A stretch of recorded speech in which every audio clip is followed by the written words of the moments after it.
Jeremías 17:9 dice la palabra de Dios: engañoso y perverso más que todas las cosas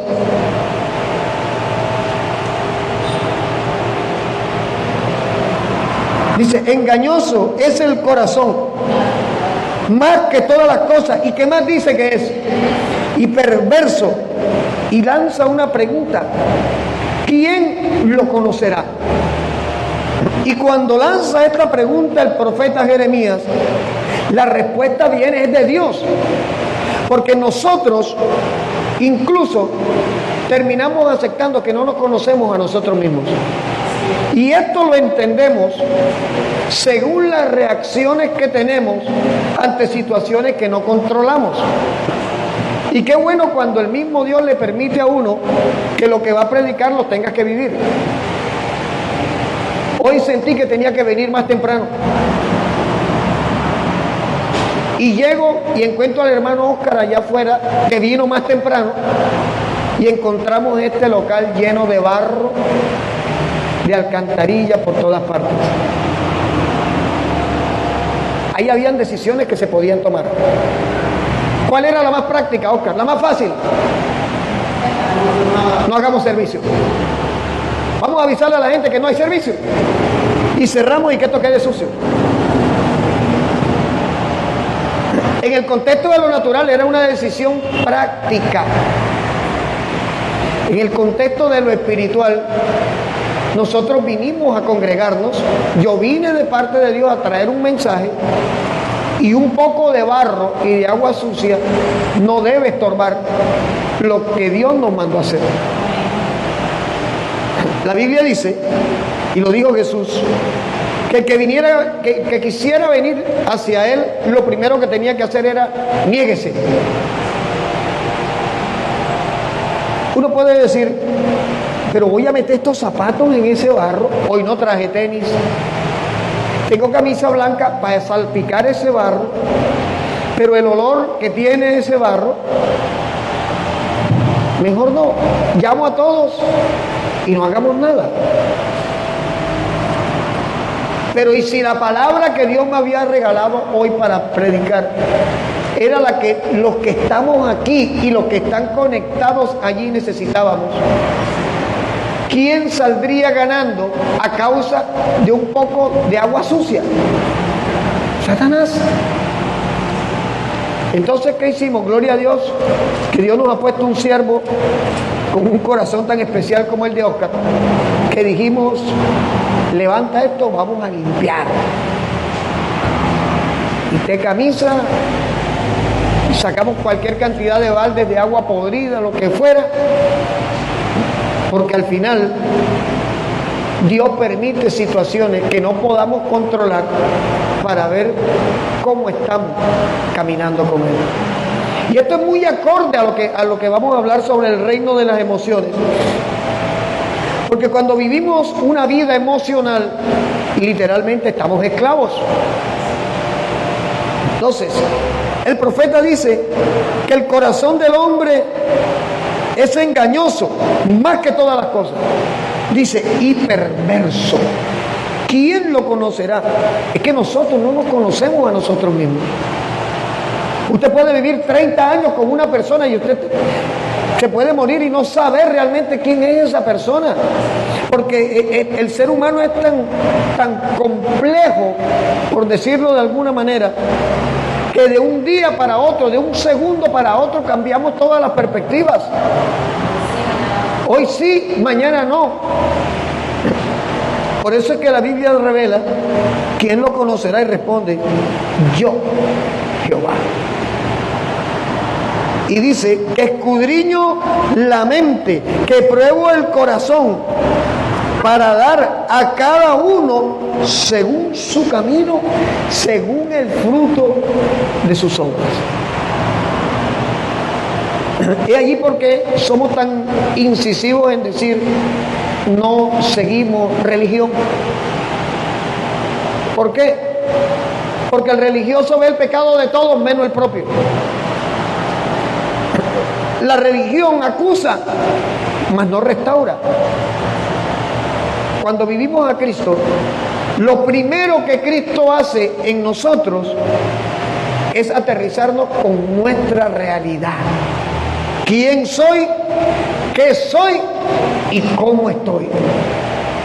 Mientras yo no acepte quién soy, qué soy y cómo estoy, yo no soy cristiano. Soy un asistente. Una vez colocamos un ejemplo y decía, si usted va a hablar, a ver un partido del Real Madrid con el Barcelona y usted dice, olé, qué golazo, ¿eso lo convierte en español? No. Usted es un simpatizante del fútbol, pero no eres español. Y es lo mismo con nosotros. El propósito del Espíritu Santo es guiarnos a toda verdad. Y la primera verdad que el Espíritu Santo revela en nosotros es quién soy. Cuando yo acepto quién soy y entiendo que no está bien lo que soy, es cuando Dios empieza a hacer cambios en nuestra vida. La religión dice que hay que cambiar por fuera. Y esa es una verdad a medias. Porque el cambio de afuera tiene que nacer de adentro. Si el cambio nace de afuera para adentro, el proceso es al revés. ¿Por qué? Porque cuando nosotros colocamos dogmas como, Carolina, ¿por qué estás usando jean hoy si estás en la iglesia? Tienes que traer una falda bien larga para que le agrade a Dios. Cuando yo coloco ese tipo de dogmas como reglas de santidad, yo no estoy haciendo nada. Yo no estoy mandando un mensaje que convierta a Caro. Yo le estoy poniendo un yugo, pero hasta allí. Si el Señor quiere que Carolina use faldas, en su relación íntima le dirá, ¿para qué? Porque es que en Dios no es haz. Dios te dice para qué. Por eso cuando en Deuteronomio 28 dice, acontecerá que si oyeres atentamente los estatutos, mandamientos que yo te prescribo, dice, y los pusieres por obra, dice, las bendiciones te alcanzarán. O sea, da un sentido a lo que te manda hacer. Dios no te dice, Diego, el rojo es del diablo, no te lo pongas más. Sí, porque es que Dios no nos va a hablar de algo a menos que tenga un propósito. Dios no deja las cosas a la mitad. Entonces, es muy cómodo decir, Camilo, tienes que ir a la iglesia, tienes que volver a la iglesia, tienes que venir a la iglesia. ¿Pero para qué? Porque si a mí me ven forzando a Camilo a que venga a la iglesia y Camilo me encuentra en la casa soltando sal de frutas en la boca en todo momento o tratando mal a todo el que me rodea, Camilo va a decir, voy a la iglesia para eso, mejor no voy. ¿Por qué? Porque es que tenemos que ser coherentes con lo que decimos y lo que hacemos. Porque o de no, estaremos simplemente caminando en el plano de las emociones. Y una vida emocional es una vida de esclavitud. ¿Qué pasó? Cuando Adán y Eva fueron diseñados, la parte espiritual sujetaba a la parte almática. Cuando el pecado llega, el orden cambió. Y entonces la naturaleza del hombre, a partir de ese momento, dejó de ser espiritual y entronizó al alma. O sea, gracias. Entronizó al alma, o sea, sacó a Dios de su prioridad y en reemplazo de Dios, porque acuérdense que en el Edén Adán y Eva hablaban con Dios cara a cara.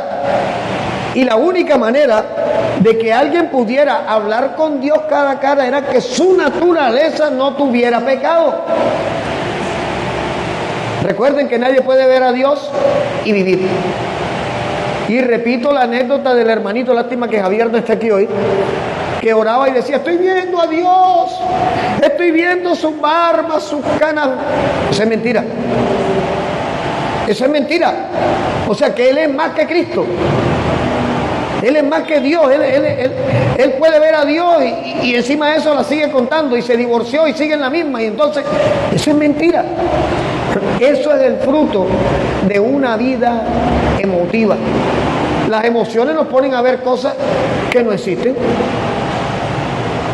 Entonces, el pecado cambió la naturaleza del hombre, haciendo morir lo espiritual y colocando en primer lugar el alma. Es a esto a lo que la Biblia define como carne. Cuando la gente, lo que pasa es que desafortunadamente nosotros hemos adoptado una serie de palabras que muchas veces ni sabemos realmente qué es lo que quieren decir. Le decimos, ese hermano está en la carne. ¿Y qué le dicen? ¿A qué le llaman que esté en la carne? Es un adúltero. Es una... Y resulta que la palabra carne en el contexto es un todo que sí, va mucho más allá, porque es la suma del alma manejando un saco de carne. La carne es esto, es el cuerpo físico. Pero la Biblia define como carne no es esto, no es el saco de carne, sino el ser integral que somos nosotros, nuestra parte almática sumada a nuestra parte física. Es decir, que hay una asociación entre la mente, la voluntad y las emociones. Mente, voluntad y emociones, mira, dentro de un saco de carne y hueso y músculo. A eso es lo que la Biblia define como carne. Romanos capítulo 1, versículo 18. El hombre cae de su condición espiritual a causa del pecado, y esa caída hace que el hombre ahora, mira cómo viene a ser deplorable la condición de la humanidad. En Romanos 1:18 dice el apóstol Pablo, pues tengo por cierto que las aflicciones del tiempo presente no son comparables con la gloria venidera que en nosotros se ha de manifestar. Porque el anhelo ardiente de la creación es el aguardar la manifestación de los hijos de Dios. Porque la creación fue sujetada a vanidad no por su propia voluntad, sino por causa del que la sujetó en esperanza. Porque también, perdón, Romanos 1, estoy en Romanos 8. Me emocioné. Es Romanos 1. Uy, me fui. Romanos 1:18. Ahora sí. Oye, yo lo veo que... Pero díganme, pastor se equivocó. Romanos 1:18. Aquí está. Porque la ira de Dios, aquí viene. Mira lo que sucede cuando el hombre deja de ser espiritual y entroniza el alma en reemplazo de Dios. La ira de Dios se revela desde el cielo contra toda impiedad e injusticia de los hombres que detienen con injusticia la verdad. Porque lo que de Dios se conoce ha sido manifestado, pues Dios lo manifestó. Porque las cosas invisibles de Él, su poder eterno, su deidad, se hacen visibles claramente desde la creación del mundo, siendo entendidas por medio de las cosas hechas, de modo que no tienen excusa. ¿Qué es lo que está diciendo? Que todo lo que nosotros vemos alrededor habla de quién es Dios. El sol dice quién es Dios, la brisa dice quién es Dios, el agua dice quién es Dios. No hay excusa para no reconocer que Dios es el que está detrás de todo. Y entonces dice el versículo 21, pues habiendo conocido a Dios, no le glorificaron como a Dios, ni le dieron gracias, sino que se envanecieron en sus razonamientos y su necio corazón fue entenebrecido. Profesando ser sabios, se hicieron necios y cambiaron la gloria del Dios incorruptible en semejanza de imagen de hombre corruptible, de aves, de cuadrúpedos y de reptiles. ¿Sabe qué está diciendo allí? Cuando la gente idolatra a una persona, a un animal, claro, a una cosa. O sea, quitaron la mirada de Dios para colocarla en cualquier cosa. Y entonces dice, por lo cual, versículo 24, también Dios los entregó a la inmundicia en las concupiscencias de sus corazones, de modo que deshonraron entre sí sus propios cuerpos, ya que cambiaron la verdad de Dios por la mentira. Aquí está, honrando y dando culto a las criaturas antes que al Creador, el cual es bendito por los siglos, y dice amén. La caída del hombre de su naturaleza espiritual trajo la degradación de la humanidad. De allí en adelante el hombre empezó a idolatrar hombres, empezó a idolatrar cosas, empezó a darle prioridad al ser humano por encima de Dios. Eso se llama androlatría. A eso es lo que se le llama androlatría. Andros es hombre. Y la palabra latros, que viene del griego, que habla de ídolos, la androlatría es idolatrar al hombre, o sea, colocar al hombre como el centro y no a Dios. Y eso está pasando dentro de la iglesia cristiana. Basta que usted vea el movimiento que Satanás ha introducido en la iglesia, porque es el diablo. Su eminencia, el excelentísimo pastor, predicador, profeta, maestro, evangelista Carlos Eduardo Torres, de los Barros de La Guajira, y su esposa, la profetisa y excelentísima ministra en santidad del Espíritu, Debris Morales, los invitan a un servicio de milagros, señales, derramamiento de escarcha y aceite. Esa basura la están vendiendo dentro de la iglesia cristiana. Yo pregunto, ¿y dónde está Cristo? ¿Dónde está Cristo? Eso se llama androlatría. O sea, reemplazaron a Dios por el hombre. Colocaron al hombre como el centro de la iglesia y quitaron a Cristo. Un hermano que yo le dije, el siervo, ven acá, si me permite. Yo veo que tú dices, te invitamos a un tremendo servicio donde el apóstol fulano y su esposa van a hacer. Yo digo, ¿y Cristo qué? Si es que nosotros no somos los dueños de la iglesia, nosotros no fundamos la iglesia, nosotros no morimos en la cruz y resucitamos al tercer día para levantar el cuerpo de Cristo en la tierra. Fue Cristo, fue Jesús. El que merece honra, gloria y honor es Él. Pero el diablo ha entenebrecido, y aquí lo acabamos de leer, cuando dice que Dios los entregó a pasiones vergonzosas. No se trata de que Dios le diga, toma diablo, te los entrego, sino que Dios se tuvo que apartar de la humanidad. ¿En qué aspecto? La Biblia dice que la luz y las tinieblas no tienen comunión. Donde está el diablo no puede estar Dios. Donde está la oscuridad no puede haber tinieblas. O eres o no eres. Dios se tuvo que hacer a un lado porque voluntariamente nosotros decidimos acabar con nuestra vida. Yo lo digo en mi testimonio. Muchos dijeron, pobrecito, 19 años en la droga. Pobrecito el diablo que no pudo matarme. Yo lo entiendo. Pero fue decisión mía. A mí nadie me obligó. En mi autojustificación decía, esto es por culpa de mi papá. Esto es por falta de los abrazos que mi papá no me dio. Esto es por falta del dinero que mi papá no me dio. Esto es por el colegio que mi papá no pagó. Esas son justificaciones. Fue mi decisión. A mí nadie me obligó a ser drogadicto. Y a mí Cristo no me ha obligado a seguirlo. Que es donde viene el tema. La conversión no puede ser obligatoria. A los hijos de los pastores, pobres pelados, les tienen una lápida en el pecho. Hijo de pastor, esperan que camine ungido, no sé cómo.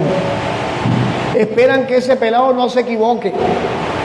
O sea, a los pastores los miden por los hijos. Yo digo, ven acá, ¿y dónde está eso en la Biblia? Partamos del punto de que el sacerdocio en el cual nosotros nos movemos ahora no es el sacerdocio levítico. Que el sacerdocio levítico se transmitía de padre a hijo. O sea, si tú tienes un hijo, Caterine, y tú eres ministro, tu hijo tiene que ser ministro. Ese es el sacerdocio levítico. Nosotros estamos en el sacerdocio según el orden de Melquisedec, que es al estilo de Cristo. Porque si fuera en el sacerdocio levítico, yo no tuviera derecho a predicar. Porque ¿cuáles son los levitas en mi familia? ¿De qué? ¿Cuál es la línea sacerdotal? Si en mi familia lo que habían eran practicantes de brujería, borrachos, masones. Yo no cabía en esto, sino que la gracia abrió un espacio para que aquellos que estábamos perdidos tomáramos decisiones de salvación. Y esto no es emocional. Por eso es que la conversión no es el fruto de una oración. Por eso yo detesto, porque es que no es bíblico. Johanna viene por segunda vez a la iglesia. Venga acá, pase al frente. Ahora, cierre los ojos, que usted va a recibir a Cristo hoy. Repita conmigo: Señor Jesús, yo te recibo. Oye, si yo cojo a Johanna, que viene por primera vez aquí delante de todo el mundo, yo te estaría forzando, ¿cierto? No estarías haciendo algo bajo tu voluntad. No voy a hacer quedar mal a Lucas, que me invitó.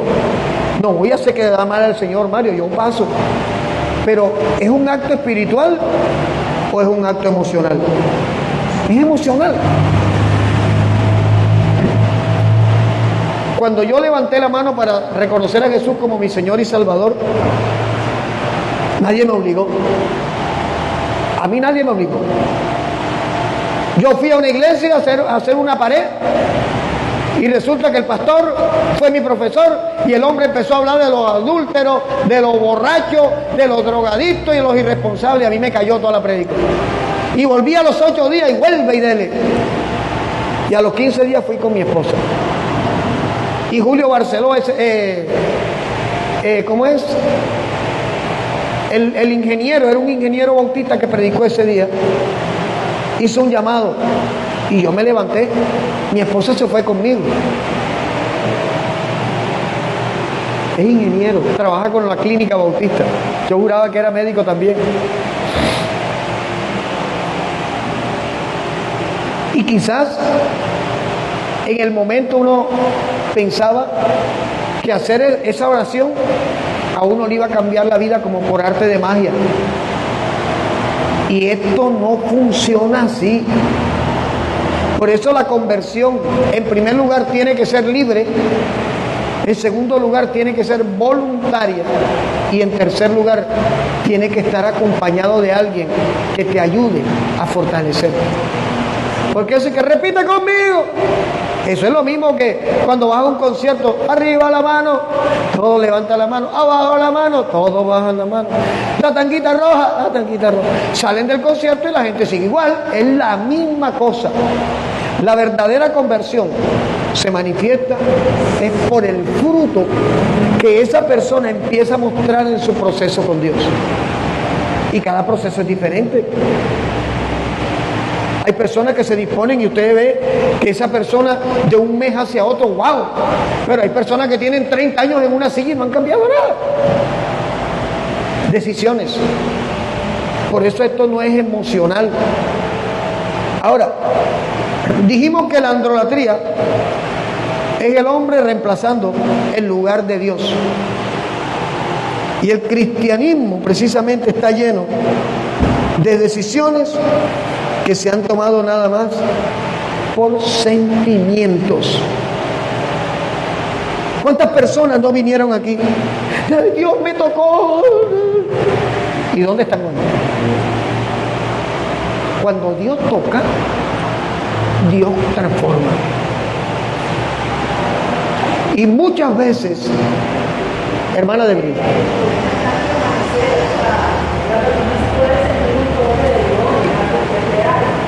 pero el permanecer es precisamente lo que habla la Biblia, de lo que somos valientes, solamente los valientes. amén. Permanencia, ok. Es que de lo que estamos hablando no es que Dios no toque, Dios toca. El tema es que hay personas que no han sido tocados por Dios y usted lo ve bailando el baile del zambito y tal. Dios me tocó, aquí está Dios. Si fuera Dios que nos hubiera tocado, como dice usted, hermana de Brito, hubiera permanecido. Pero hay personas que le han servido a Dios por emoción, no por convicción, no por conversión. ¿Por qué? Porque cuando usted sabe que le sirve a un Dios vivo, aún sin el café para el desayuno, usted sigue aferrado a Cristo. Pero cuando es emocional, las cosas no salen como yo espero, y entonces ¿de qué me sirve servirle a Dios? Es el cuestionamiento. Entonces, tristemente, estamos en un mundo donde ni la razón ni el sentido común tienen peso, sino los sentimientos, y con ello el sentimentalismo están siendo utilizados por las tinieblas para tener a un mundo cautivo. Yo veo redes y yo pregunto, Kate, yo estoy de acuerdo con que el novio que quiere conquistar a la chica le ponga una canción que la conquiste, pero si llegara Diego y empezara, Katy, Jesús está pasando por aquí, y cuando pasa todo, ¿te está enamorando? No te está conquistando, está lavando ahí. Entonces, imagínate que Diego llegue,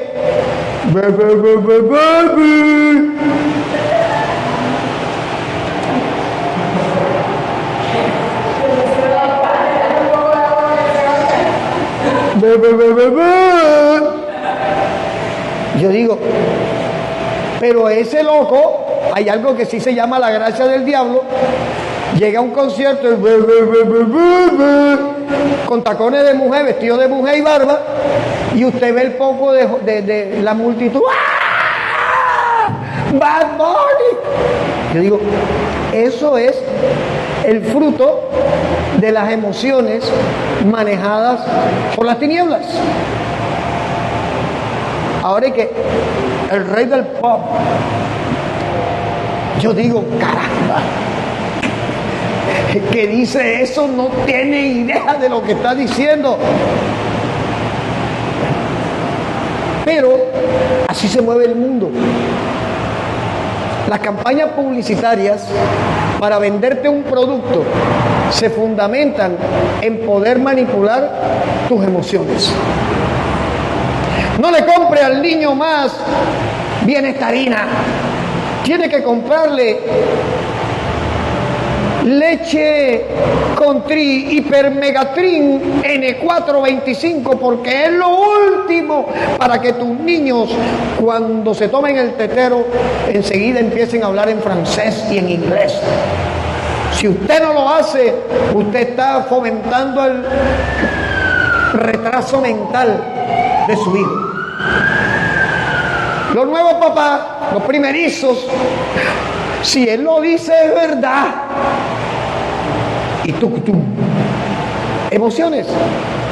Porque cuando se viven las emociones, simplemente es como un pan gigante donde todo el mundo puede llegar y partir. Ahora, este sentimentalismo y este emocionalismo se evidencia en la actitud de muchos cristianos, de muchos creyentes, que expresan cosas como: yo no alabo a Dios porque es que no lo estoy sintiendo. Ay, ya yo no siento a Dios. Es que a Dios no se le siente, a Dios se le cree. Porque si yo para creer tengo que sentirlo, entonces yo no tengo fe. ¿Acaso no dice la Biblia que la fe es la certeza de lo que se espera, la convicción de lo que no se ve? Entonces yo no necesito que me caiga el rayo caliente por la espalda, sentí a Dios. Cuidado, está resfriado. Yo no necesito una experiencia paranormal para creer en un Dios sobrenatural, porque su palabra me es suficiente para mostrarme quién es Dios. Claro que como yo no miro la palabra, entonces soy cautivo de cualquier argumento alrededor. Ese es el problema.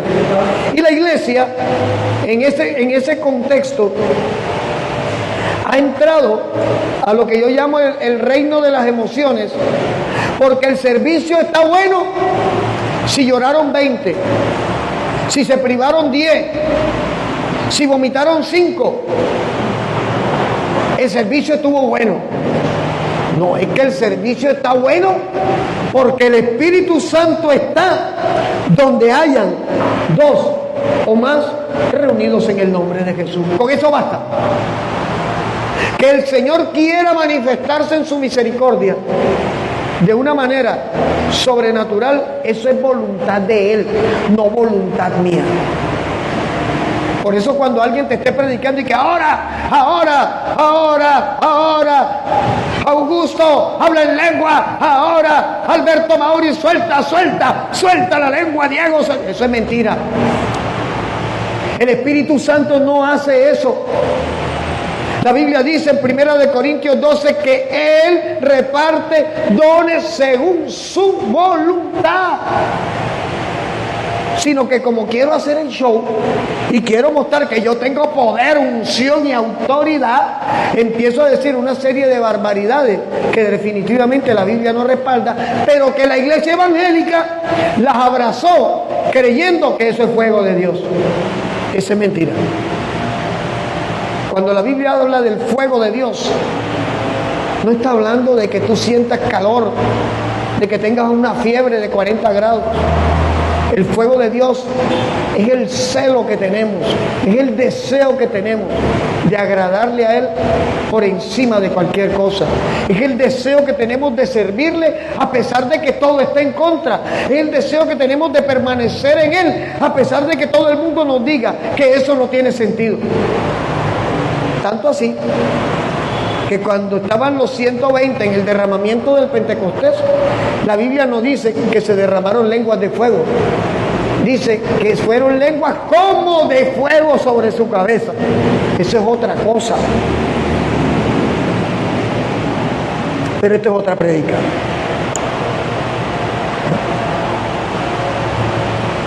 Yo amo a Dios, pero no tengo necesidad de levantar las manos delante de Él, lo que decía al principio, porque si lo hago sería hipócrita, porque es que no lo estoy sintiendo. Entonces cuando lo vuelvo a sentir, yo levanto las manos. Por eso decía, ponía el ejemplo de que en un partido de fútbol, las selecciones colocan el himno nacional y esos hombres levantan y ponen la mano en el pecho, rindiéndole honor a la bandera. Y nosotros los cristianos, en medio de una alabanza, en medio de una oración, nos da vergüenza levantar las manos al Señor, obviando que estamos en presencia del que todo lo llena y el que todo lo puede.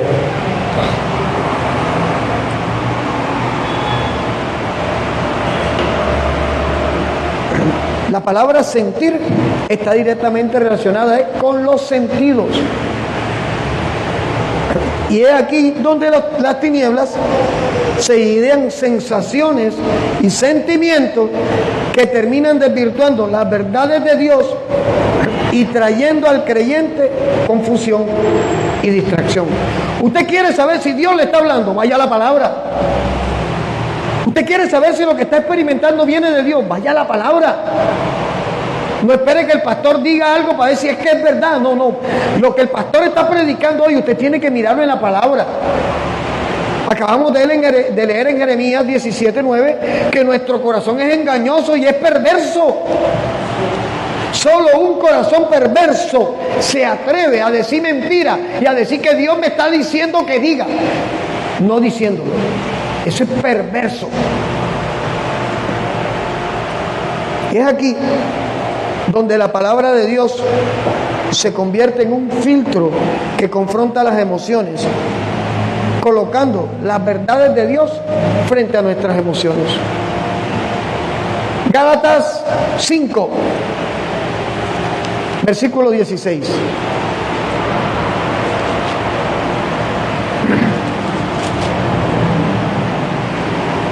Gálatas 5, 16.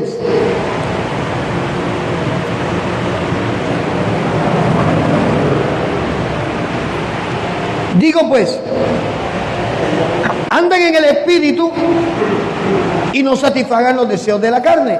¿Por qué? Como te decía, Dios no te queda a medias. Dice, porque el deseo de la carne es contra el Espíritu. El Espíritu está con E mayúscula, está hablando del Espíritu Santo.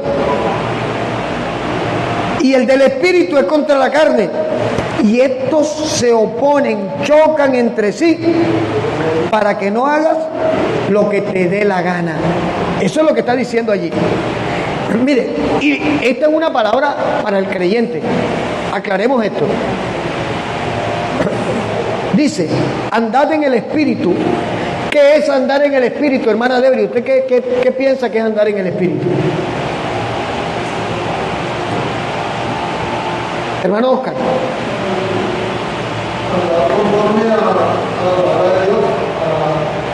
Ahí está. Eso es. Andar en el Espíritu no es. Y barrabasaya, vaya, aquí dice, verdad que toco reca. Eso no es andar en el Espíritu. Y aquí yo siento la gloria y siento que estoy caminando de puntillas en el aire. Eso no es andar en el Espíritu. Andar en el Espíritu es andar conforme a la palabra. Sencillo. Aparentemente sencillo, pero complicado, porque la palabra es un espejo que nos confronta en todo momento. Entonces, ya dijimos, dice, andar en el Espíritu y no satisfaga los deseos de la carne. Y ya dijimos que la carne es lógica, más voluntad, más emociones dentro del cuerpo. ¿Qué pasa? Nuestra lógica quiere justificar las cosas que no son de Dios. Nuestra voluntad se somete a la lógica y nuestras emociones disfrutan lo que la lógica y la voluntad le plantean hacer. Una vida dependiente de las emociones produce un efecto desastroso. Por eso en Gálatas 5:19 dice, manifiestas son las obras de la carne. Y vuelvo y repito, esto que está aquí no se reprende. Y que reprendo en el nombre de Jesús ese espíritu de adulterio. No es un demonio. Espíritu de fornicación, fuera. Eso no existe. No es un demonio. Está en nosotros. Es obra de nuestra carne. Es la lógica diciendo, ¿te gusta el chico? ¿Le gustas a él? Están solos. Nadie se va a dar cuenta. Mira todo el argumento. Al final, él tiene que probar y tú tienes que probar para ver si es el que Dios tiene para ti. Mira todo el argumento. Pues verdad es, yo creo que tenemos tantas cosas en común. Tener muchas cosas en común es preocupante, no es sano. Porque hay un principio de física elemental que los polos iguales se rechazan. Positivo con positivo da negativo. Negativo con negativo, pero positivo con negativo es otra cosa. Cuando alguien se parezca demasiado a ti, definitivamente, ten claro, ese no es. Tenemos los mismos gustos, vamos a la misma parte, nos gusta el mismo color, nos gusta la misma comida, nos gusta el mismo trabajo, tenemos la misma vida. No es, porque las relaciones que vienen de Dios fabrican complementos. No, al final, ahí vamos para ver en el camino, ¿qué pasa? No va a pasar nada.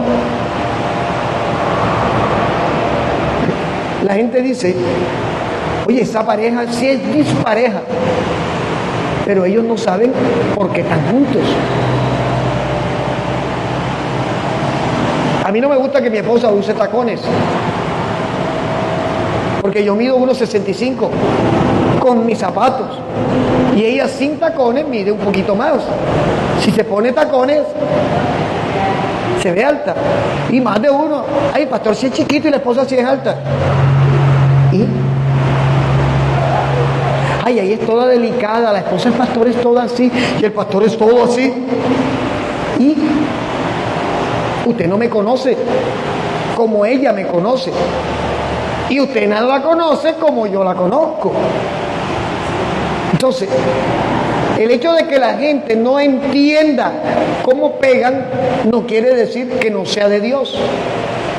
El hecho de que la gente diga, ay, ¿cómo se ven ustedes de bonito? Ay, se ponen la misma camisa, siempre el mismo color, coinciden con los mismos gustos, les gusta la misma música. Peligroso. Eso se desgasta, eso no dura 6 meses. ¿Por qué? Porque hasta las peleas forman parte del proceso de fortalecer las relaciones. Levante la mano el que no ha tenido una pelea de pareja. Nadie puede.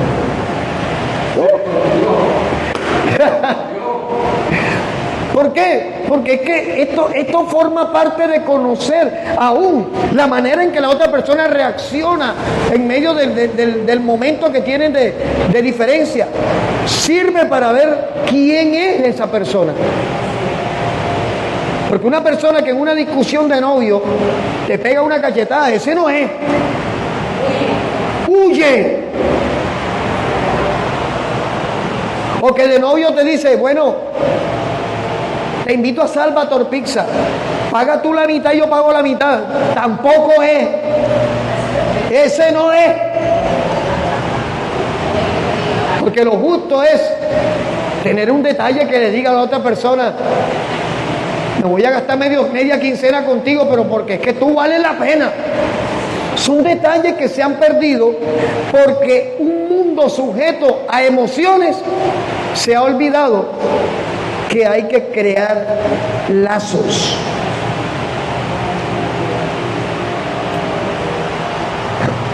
Manifiestas son las obras de la carne, que son adulterio, fornicación, inmundicia, lascivia, idolatría, hechicería, enemistades, pleitos, celo, ira, contienda, disensiones, herejía, envidia, homicidio, borrachera, orgías y cosas semejantes a estas, acerca de las cuales les exhorto, como ya se los había dicho antes, que los que practican tales cosas no heredarán el reino de los cielos. Le está hablando a la iglesia, no le está hablando al mundo. Esta palabra no es para el mundo, es para la iglesia, es para nosotros. ¿Por qué? Porque no estamos exentos de caer, no estamos exentos de flaquear, pero la palabra está para recordarnos lo que no debemos hacer. Pero que no vamos a reprenderle al hermano el espíritu de fornicación. No existe. Ese te lo acaba de inventar. Yo tengo que mostrarle con la palabra porque es malo. Mira, es que esto no es correcto. Aquí dice que si tú sigues practicando esto, tú no vas a heredar el reino de los cielos. Yo tuve una experiencia donde me llamaron había una liberación y me pidieron el favor que ayudara, y no entendían que tenían desde las 3 de la tarde y eran las 7 de la noche y el demonio ahí parqueado. Nada que se iba, no, que han salido legiones, pero está ahí, no. Y yo dije, ¿yo qué hago aquí? Si yo no soy un Superman espiritual. No, que para que usted venga, que ore. Yo lo que hice fue orar. Me fui a un rincón y me puse a orar: Señor, muéstrame, por favor, en el nombre de Jesús, ¿qué está pasando aquí? Me levanté de orar y el demonio que estaba allí se manifestó y le dijo a un joven que estaba en esa liberación: ¿con qué autoridad me dices que salga? Fornicario. Yo sabía que el muchacho se estaba acostando con la novia. Su pastora no lo sabía, pero yo lo sabía. Y la que puso a ese joven a la vergüenza fue la señora que era autoridad para él. Porque en la condición que ese muchacho estaba, él no hacía salir corriendo a ningún demonio. Porque cuando uno está en pecado, el diablo no se mueve, el diablo se estanca y dice: de aquí yo no me voy mientras tú estés. Cuando ese muchacho escuchó eso, empezó a llorar. ¿Qué había que hacer? Lo abracé: vamos a orar y sal de aquí, tú no puedes estar aquí. ¿Por qué? Porque Satanás toma autoridad. Aquí viene la parte donde nosotros le damos rienda a las obras de la carne. Entonces, la obra de la carne no es un demonio, pero Satanás toma ventaja y dice: ahora yo tengo el control, que es otra cosa. Si bien es cierto que las tinieblas maquinan, la decisión siempre será nuestra. Y vamos a hablar de un personaje que tomó una pésima decisión. Vayamos a Segunda de Samuel 12.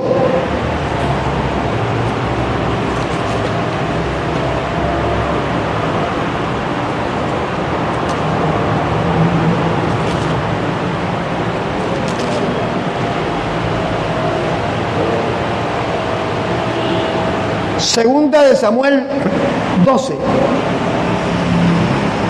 Miremos las consecuencias que tuvo tomar una decisión emocional. ¿Qué hizo David? En vez de ir a la batalla con todo el ejército, él dijo: yo soy el rey, me merezco un descanso. Y se quedó dice, si usted lee el contexto, se quedó en el terrado, se quedó en la terraza del palacio. Y hay un detalle que hay que tener en cuenta: que él viera a Betsabé desnuda, a mí me hace entender que no era la primera vez que la veía. Porque él se quedó en el terrado y vio a Betsabé bañándose desnuda y dijo: tráiganmela. Podemos inferir que por eso fue que se quedó. Y mandó a Urías, al esposo, a que lo mataran. Maquinó, mandó al esposo donde estaba lo peor de la batalla.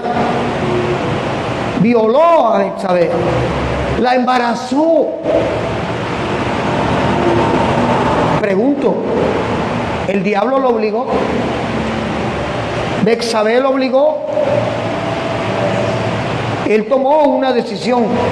Y las decisiones emocionales traen consecuencias desastrosas. ¿Qué pasó? Segunda de Samuel 12.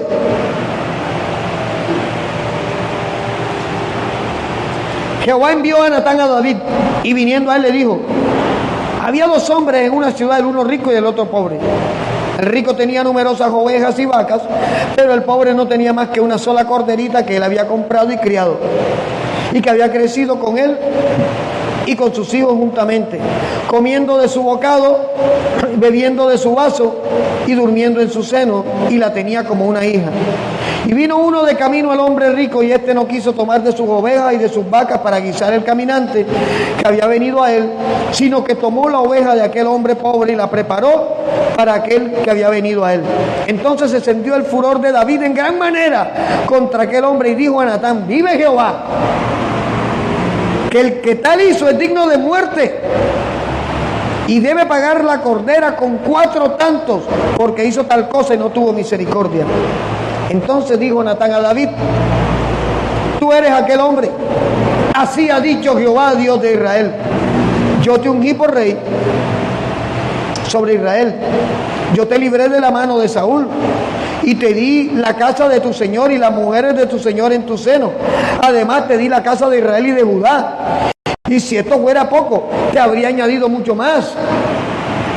¿Por qué, pues, tuviste en poco la palabra de Jehová, haciendo lo malo delante de los ojos? A Urías Eteo heriste a espada, tomaste por mujer a su mujer y a él lo mataste con la espada de los hijos de Amón. Por lo cual, ahora no se apartará jamás de tu casa la espada. Y él se arrepintió. David le pidió perdón a Dios, pero su decisión tuvo consecuencias. No se apartará jamás de tu casa la espada, por cuanto me menospreciaste y tomaste la mujer de Urías para que fuese tu mujer. Así ha dicho Jehová. He aquí, yo haré levantar el mal sobre ti de tu misma casa, y tomaré tus mujeres delante de tus ojos y las daré a tu prójimo, el cual yacerá con tus mujeres a la vista del sol.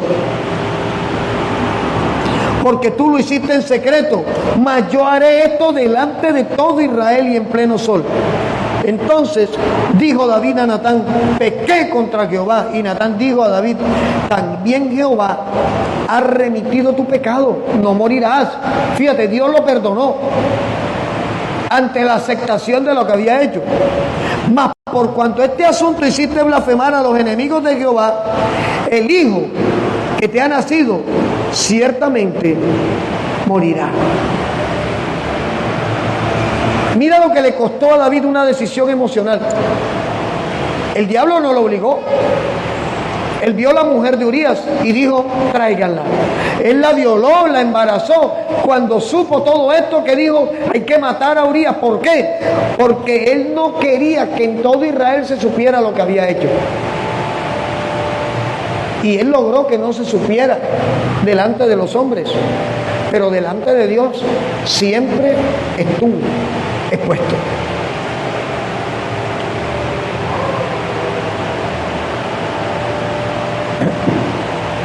Una decisión emocional puede destruir no una vida, un reino. Y al final fue de bendición para David que Natán llegara a exhortarlo. El hombre sin Cristo depende exclusivamente de sus emociones. Por eso es que desecha las verdades de Dios y termina convertido en un ser cambiante, en un ser que está mutando. Usted no se da cuenta que hoy la gente sin Cristo, por eso decía, hoy él les hace y adoran a ese tipo. Pero mañana saldrá otro con otra locura y adoran al otro. Y entonces ahora sale la una que las mujeres no lloran sino facturan. ¡Wow! Ese es mi ídolo. Pero saldrá otro y otra, y el mundo sin Cristo seguirá esas corrientes porque son cambiantes. ¿Qué dice la Biblia? Si el justo con dificultad se salva, ¿a dónde quedará el impío? Nuestra vida no puede ser emocional.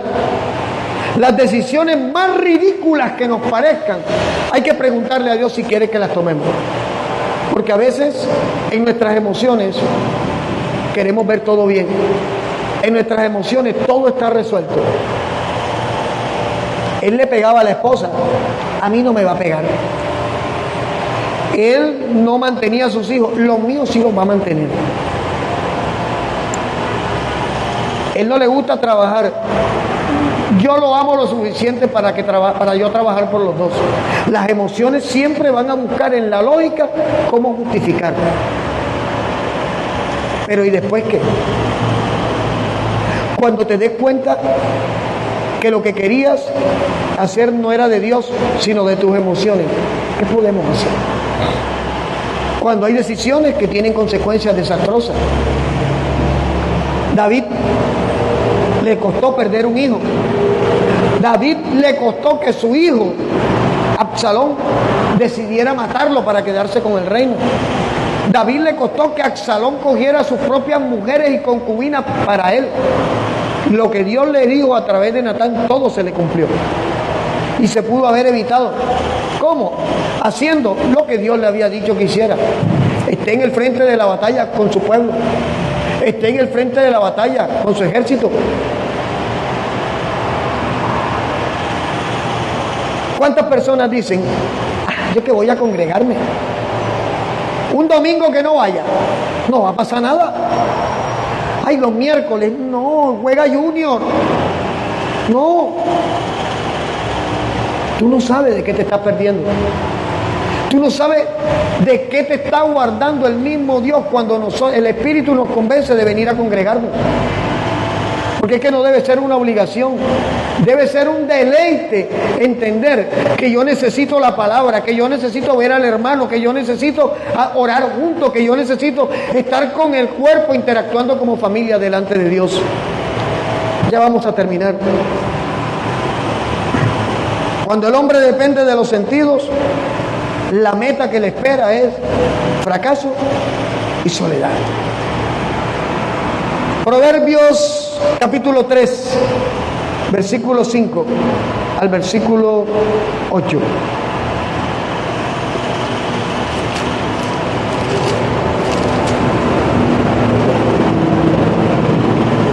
Fíate de Jehová de todo tu corazón y no te apoyes en tu propia prudencia. Reconócelo en todos tus caminos y Él enderezará tus veredas. No seas sabio en tu propia opinión. Teme a Jehová. ¿Y qué dice? Apártate del mal. Salmo 37, 5. Encomienda a Jehová tu camino y confía en Él y Él hará. Salmo 40. Pacientemente esperé a Jehová y se inclinó a mí y oyó mi clamor y me hizo sacar del pozo de la desesperación, del lodo cenagoso. Puso mis pies sobre peña, enderezó mis pasos, puso luego en mi boca cántico nuevo, alabanza a nuestro Dios. Verán esto muchos y temerán y confiarán en Jehová. Bienaventurado el hombre que puso en Jehová su confianza. Las emociones son fácilmente manipulables porque la lógica justifica el hacer para hacer, mientras que el Espíritu te manda que primero tenemos que ser para poder hacer. El orden del Espíritu es diferente al de la lógica.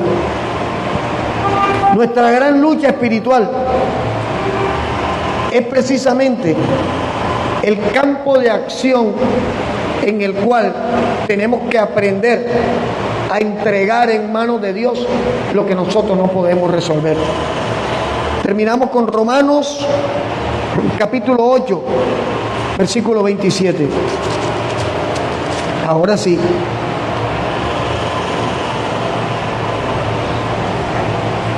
Romanos 8, vamos a leer desde el versículo 26. Y de igual manera el Espíritu nos ayuda en nuestra debilidad. Pues ¿qué hemos de pedir como conviene? No lo sabemos. Pero el Espíritu mismo intercede por nosotros con gemidos indecibles. Mas el que escudriña los corazones sabe cuál es la intención del Espíritu, porque conforme a la voluntad de Dios intercede por los santos. ¿Cuántas veces hemos caído? ¿Cuántas veces nos hemos estrellado contra nuestras malas decisiones? Muchas veces. Es que el diablo me empujó, es que el pastor me dijo que lo hiciera, es que el hermano me aconsejó que era de esta manera. Ni fue el diablo, ni fue el pastor, ni fue el hermano, fuiste tú. Porque Santiago, capítulo 1, versículos 13 al 15, dice que todo nace de nuestra propia concupiscencia. Terminamos haciendo muchas veces lo que queríamos hacer, pero estaba reprimido. ¿Cuál es el orden bíblico? Es reconocer delante de Dios que tengo un problema y que solo Él lo puede resolver. Eso es darle a Él la gloria. Eso es reconocer a Él el señorío. Y eso nos hace humildes delante de Dios. Caro estaba aquí la vez que hicimos la reunión de jóvenes y aquel joven famoso dijo: pastor, usted está hablando de pecado, pero yo en mi vida jamás he pecado. Yo dije: Cristo vino y se encarnó en este. Todos pecamos. Todos. Hasta cuando no quiero, peco. Porque nuestra naturaleza está viciada, está dañada. La naturaleza de nuestros padres que nos fallaron estaba viciada, estaba dañada. Por eso no podemos seguir cautivos hacia aquello que nos faltó, sino alerta a lo que Dios nos puede entregar. Una vida en el reino de las emociones nos aleja de una vida en el reino de los cielos.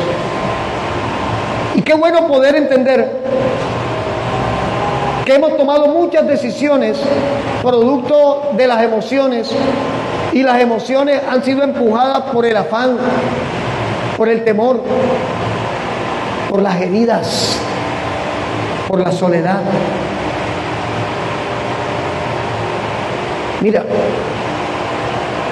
el único vínculo que puede sostener a una pareja es el amor. No es que él me trata bien y él me trae la platica para los pelados. Y él es buena gente, si no lo ama no sirve. No es que tiene unos detalles espectaculares, si no lo amas le estás haciendo daño. Suéltalo. De repente hay alguien que puede valorar más lo que está haciendo. Porque el amor es el vínculo perfecto. Si hay algo traicionero en una relación, son las emociones. Porque una cosa es el enamoramiento y otra cosa es el amor. En el enamoramiento idealizamos a la persona. En el amor aceptamos los errores de esa persona y la amamos con sus equivocaciones y debilidades. Y estamos dispuestos a abrazar sus equivocaciones porque reconocemos las nuestras. Complemento.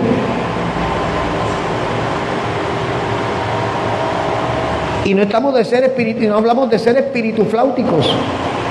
El hombre y la mujer espiritual entiende que se equivoca, que los que están alrededor se equivocan, pero no se apoya en las equivocaciones de otros para justificar las de uno. Acepto que me equivoco, pido perdón al Señor por mis equivocaciones y oro por las de aquel que siento que está fallando bajo mi óptica. Porque muchas veces es nuestra óptica. Porque al final desconocemos la relación personal que las personas tienen con Cristo. Dios le bendiga, hermana Luli. Yo le invito en esta hora a que nos coloquemos un momentico sobre nuestros pies.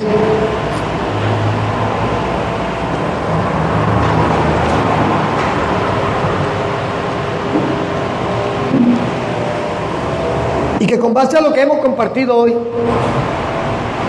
usted no tiene que reconocerme nada a mí. Claro.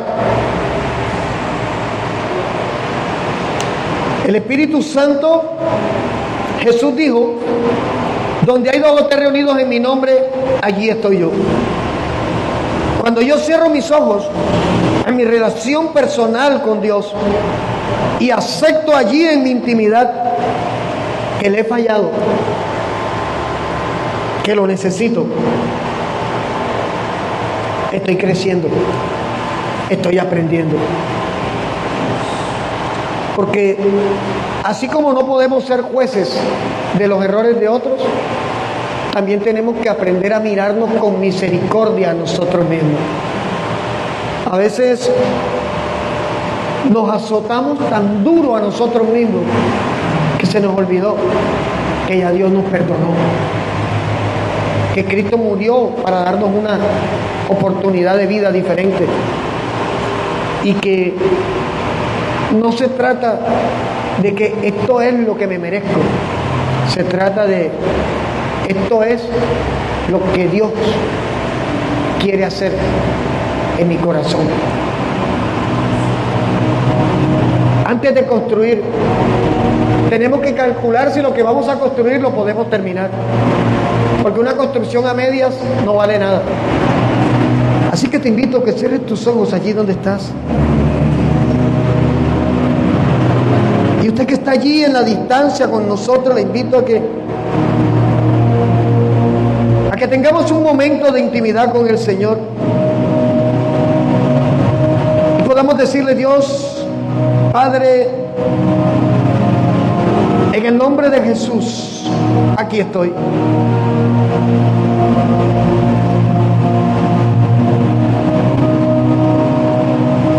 Nuestras emociones nos han traicionado muchas veces, Padre. ¿Cuántos golpes, cuántas caídas no hemos recibido a causa de estrellarnos contra las decisiones emocionales? ¿Cuántas lágrimas no hemos derramado por tomar decisiones apresuradas en nuestras emociones? ¿Cuánto dolor, cuánta tristeza no nos hubiéramos evitado si en aquel momento hubiéramos hecho un alto y te hubiéramos dicho: Padre, ayúdame, te necesito? Pero si te hemos fallado, aquí estamos en esta hora, Dios, y te pedimos en el nombre de Jesús: perdóname.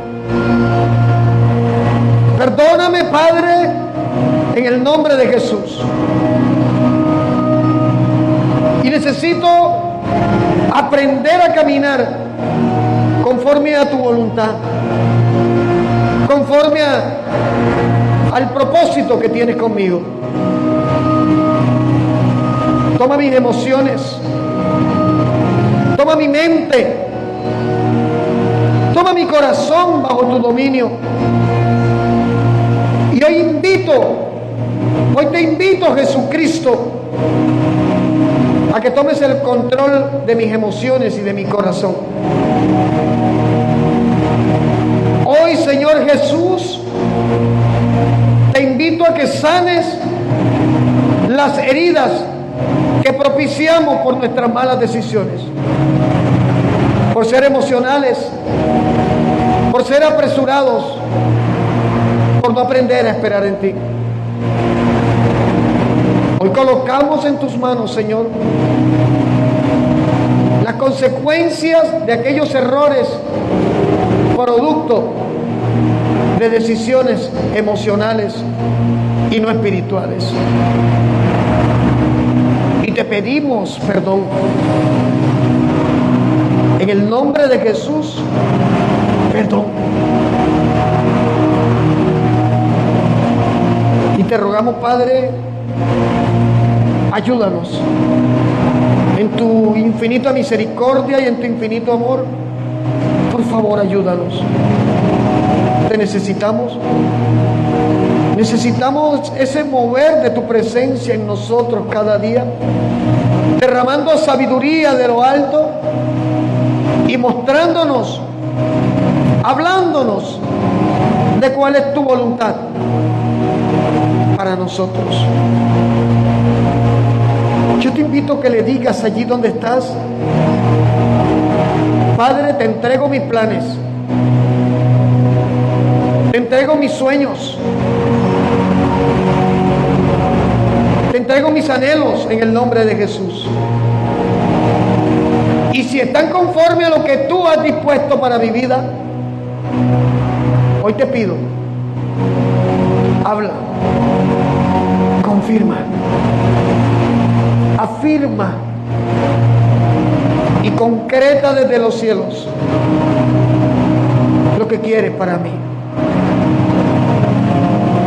Hoy te damos la gloria y te damos gracias, bendito Padre Celestial, por un día más de misericordia. Hoy nos unimos como iglesia, Padre, para orar por la salud de nuestra hermana Luli Guadalupe, Señor. Que tu mano de misericordia se pose en sus riñones, en todo su ser, Señor, tú puedas derramar de tu virtud sanadora y que ella pueda testificar una vez más que tú lo hiciste, que tú estuviste con ella, que tú le diste fuerzas nuevas, que tú derramaste tu gracia en su vida. Por nuestro hermano José Ortiz, Padre, te pedimos sanidad también en el nombre de Jesús. Y por cada hermano y cada hermana que está allí en la distancia, siempre presto, siempre dispuesto a interactuar con nosotros, que nos han dado su amistad, que nos han brindado su apoyo, que nos hacen sentir familia. Te pedimos que los levantes, que les bendigas, que les sostengas, en el nombre de Jesús. Por las decisiones que tenemos que tomar, te pedimos, Dios, muestra y glorifícate tú, como solo tú lo puedes hacer. Gracias te damos, Señor. En el nombre glorioso de tu Hijo Jesús. ¿Cuántos pueden decir amén?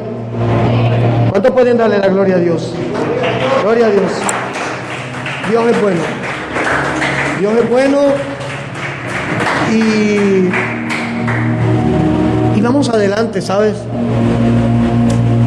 Valió la pena. Valió la pena esforzarnos un día más. Y confiemos, Dios va a seguir haciendo. Dios les bendiga.